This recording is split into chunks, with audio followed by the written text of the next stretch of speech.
예, 오늘도 셋째 시간 강의를 하도록 하겠습니다.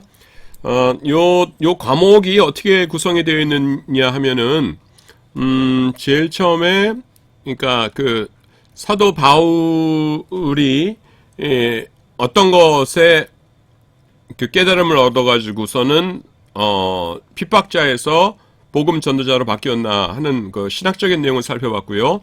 그 다음에 조금 아까까지 해가지고서는 사도 바울의 인생을 한번 쭉 해가지고 설명했고, 지금부터는 뭐냐 하면은 사도행전, 그 다음에 로마서, 고린도 전후서 해가지고서는 빌레몬서까지 살펴볼 겁니다.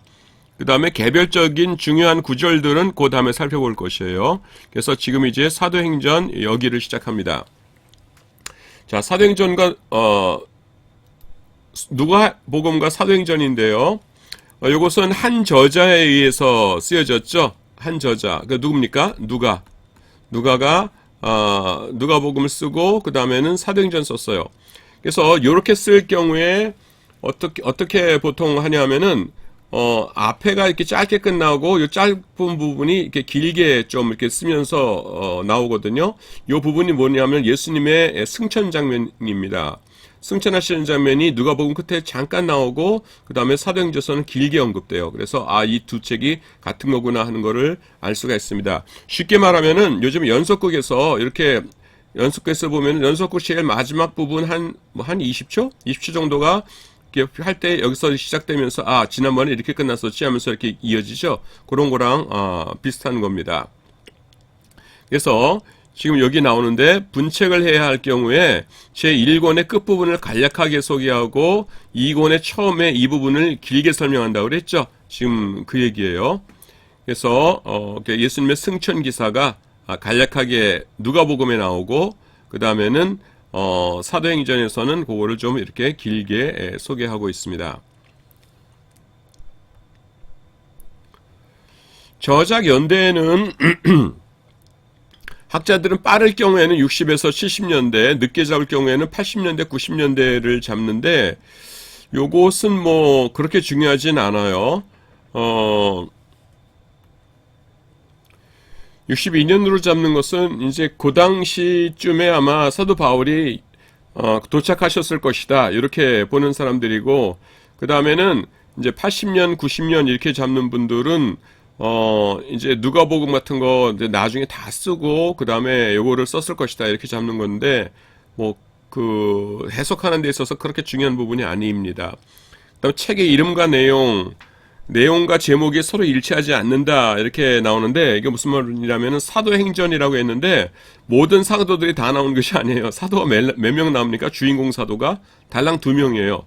전반부에서는 베드로죠. 그 다음에 후반부에서는 바울입니다. 그래서 그냥 두 사도행전 그럼 모를까? 사도행전 그러기에는 그 사도들의 수가 너무 적다는 것을 말씀드립니다. 그 다음에 그 사도행전에서 이 바울은 사도라고 불리질 않아요. 그냥 바울은 이렇게만 나오지. 그렇기 때문에 이제 복음행전이나 성령행전이 더 잘 어울리는 이름일 것이다 이렇게 나옵니다. 그래서 어떤 대학에서는 그 대학 이름을 붙인 다음에 행전 이렇게 붙여놨더라고요. 그 대학에서 나오는 우리 학교 같으면은 없지만 아까 나오면 뭐 백석행전 이래가지고서는 사도행전 이후로 이제 그건 계속되고 있다. 그래서 지금 우리가 백석행전이다 이런 식으로 부르는 대학 기독교 학보를 내가 본 적이 있습니다. 사도행전이 미완료로 끝나는 것은 성령의 사역은 계속되고 있기 때문이다라는 것이죠.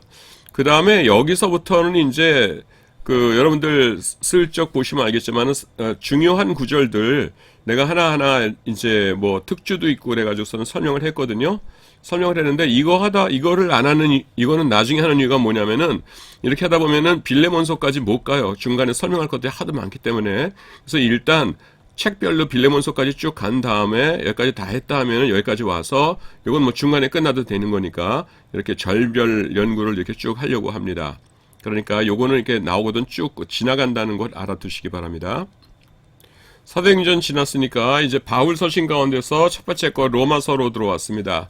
로마서 로마서는 제가 좀 그런 성향이 있죠.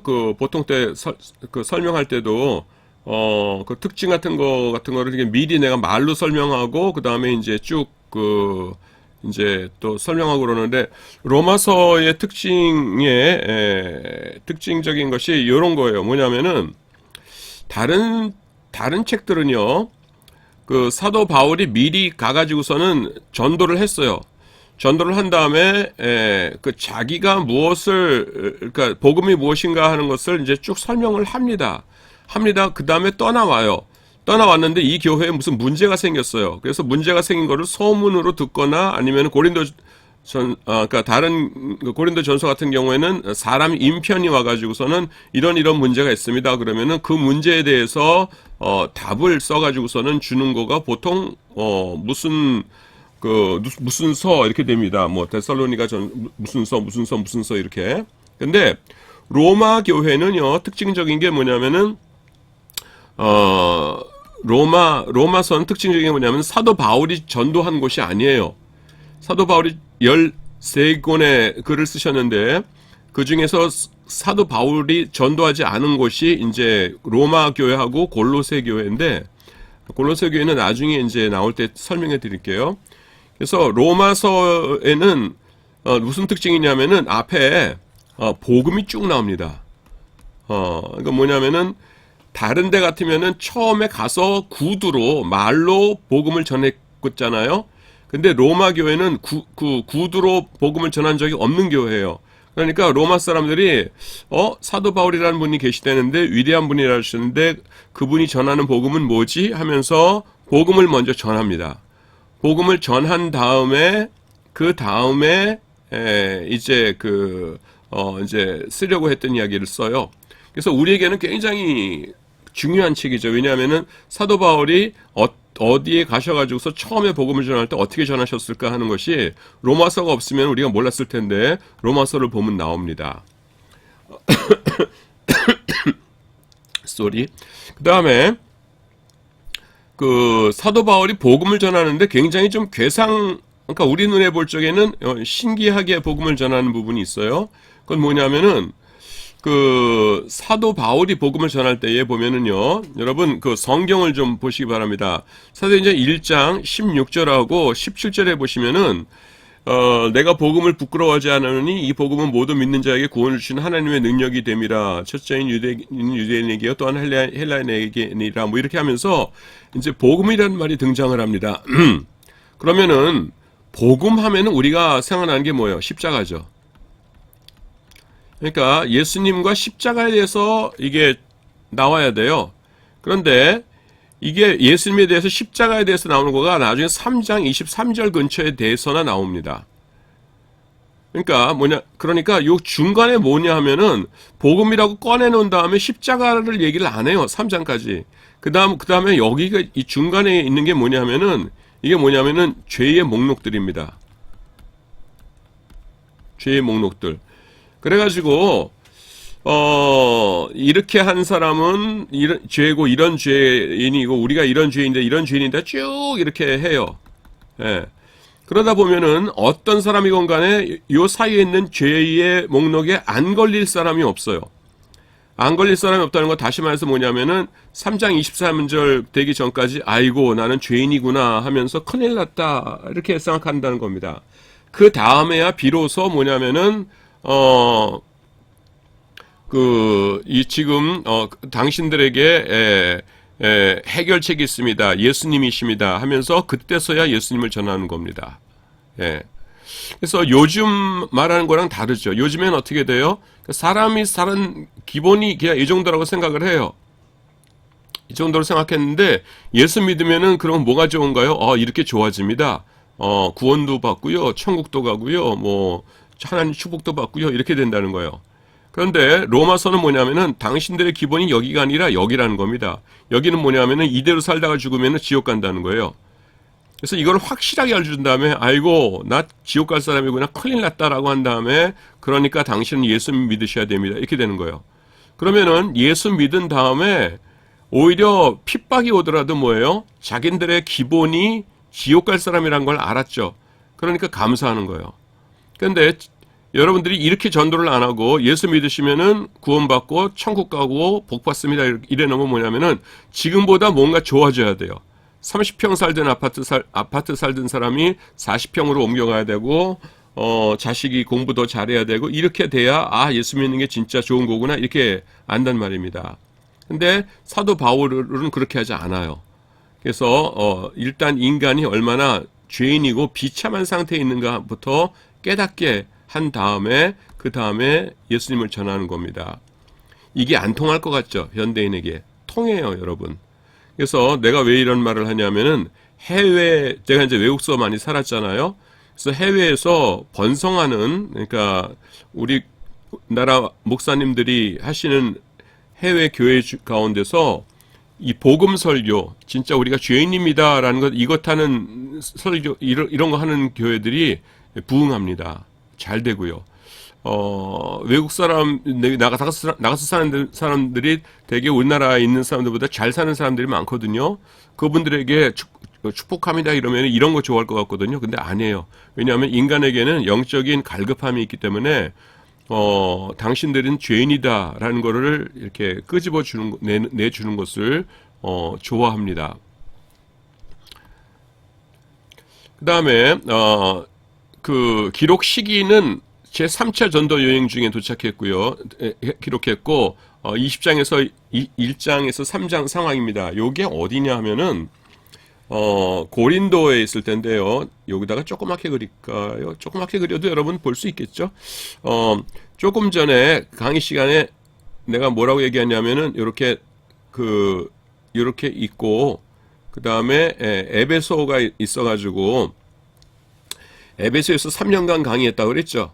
3년간 강의한 다음에 사도 바울이 어떻게 하셨냐면은, 이제 조금 전에도 계속 그 얘기 했는데, 수금이라는 얘기 했는데, 3년 동안 에베소에 계시다가 이제 중간 여행도 갔다고 해서 수금하기 위해서 이렇게 쭉 갔다 오셨다고 그랬잖아요. 요 갔다 오시는 도중에 고린도가 여기라고 그랬죠? 고린도, 여기가 어디예요? 아덴. 그리고 여기는 스파르타. 입속으로 조그맣게 대답해 준 사람들 고마워요. 그래서 거기에 가이오라는 사람이 집에 머물면서 기록한 것이에요. 그러니까 3차 전도여행 거의 마지막 때죠. 그래서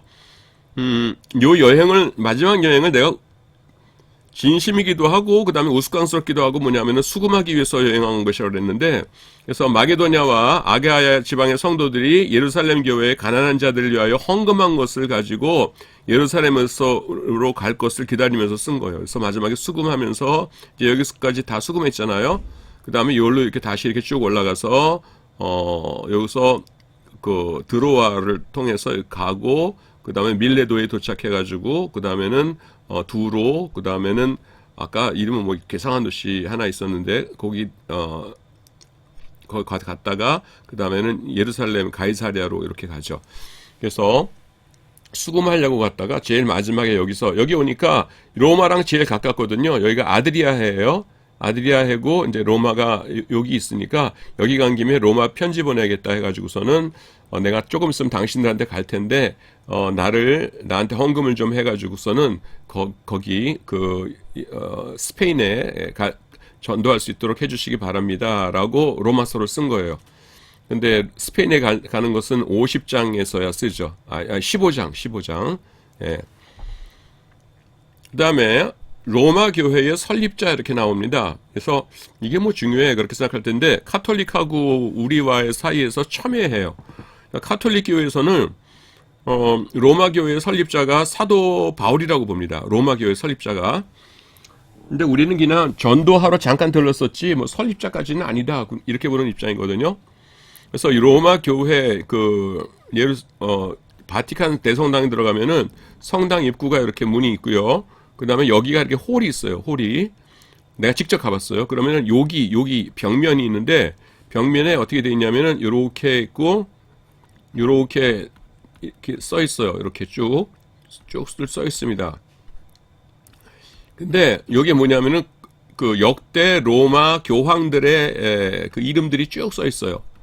딴 사람은 요만한데 여기다가 베드로는 이따만하게 써 있습니다. 그러니까 베드로가 로마 교회를 세웠다 이거죠. 그래서 베드로를 이렇게 크게 써 있는데, 여기에 그 베드로가 로마 교회를 세우신 분이 아니에요. 거기 잠깐 들러가지고서는 전도를 하면서 지나가긴 했지만은 로마 교회를 세우신 분이 아니라는 증거가 뭐냐면은 아주 간단한데요. 여러분들이 혹시 성당 다니는 친구들하고 이렇게 논쟁하거나 그럴 때 사용하면 돼요.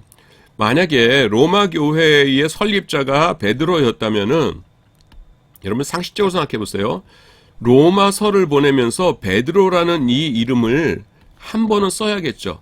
이를테면은 베드로가 거기 머물러 있다 그러면은 베드로님 안녕하십니까? 제가 몇 가지 드릴 말씀이 있어가지고서는 편지를 썼습니다. 그러던가 아니면은 베드로가 잠시 딴 데 출타 중이었다면은 성도들에게 예, 제가 베드로님을 어디에서 안디옥에서 만나본 적이 있습니다. 여러분 인사를 전합니다. 라고 하든가 하여튼 베드로가 담임 목사인 교회이면은 담임 목사인 그 베드로에 대해서 한 번도 언급을 안 한다는 것은 상상할 수도 없어요. 예.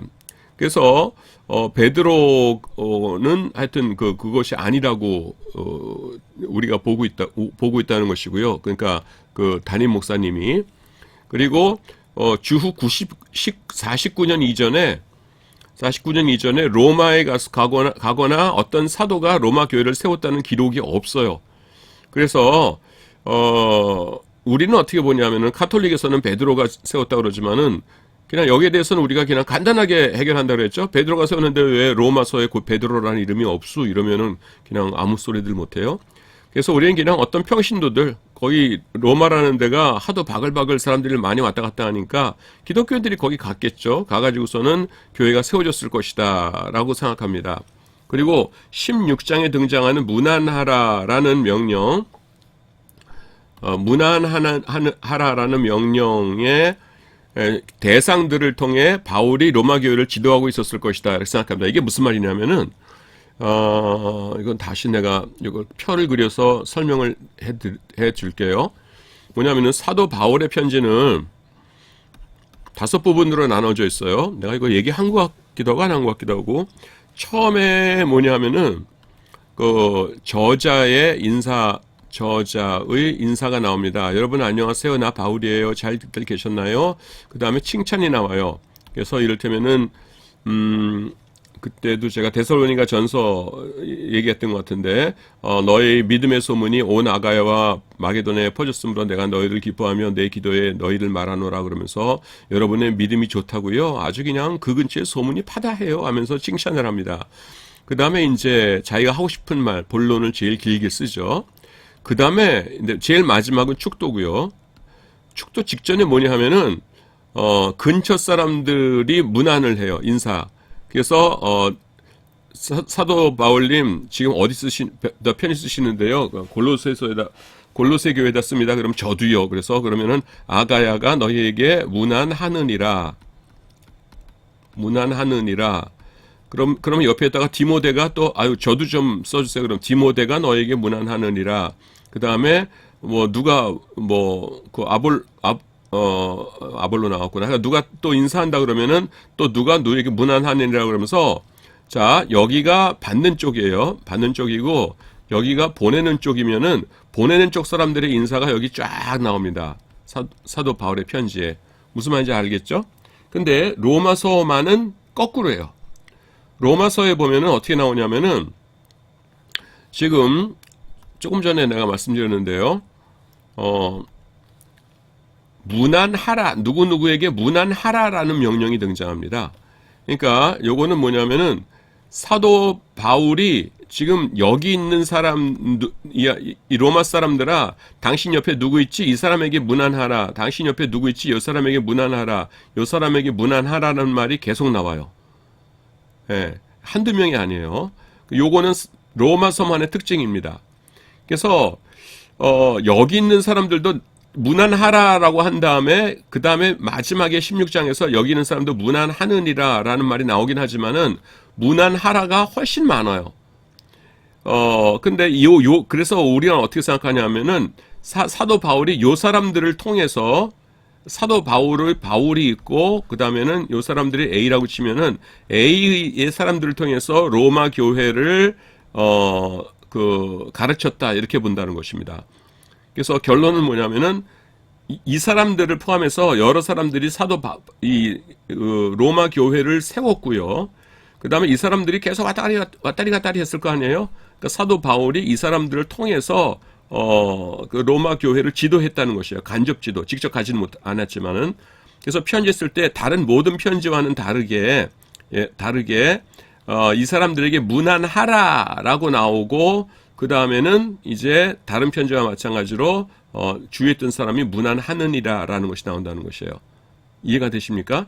예, 그래서 너는 누구에게 문안하라, 누구에게 문안하라, 누구에게 문안하라, 누구에게 문안하라는 것이 로마서에서만 나오는 특별한 경우이고 이 사람들이 로마 교회 설립에 지대한 공헌을 했다. 우리가 그렇게 본다는 것입니다. 무슨 말인지 아셨죠? 문안하라. 그 다음에 이런 주장은요, 문안하라라는 것은 뭐냐면은 바울이 자신이 직접 전도하여 세운 교회는 아니라는 것을 우리가 알게 해줘요. 아니구나. 하지만 수신자들에 대해서 권위적인 자세를 보입니다.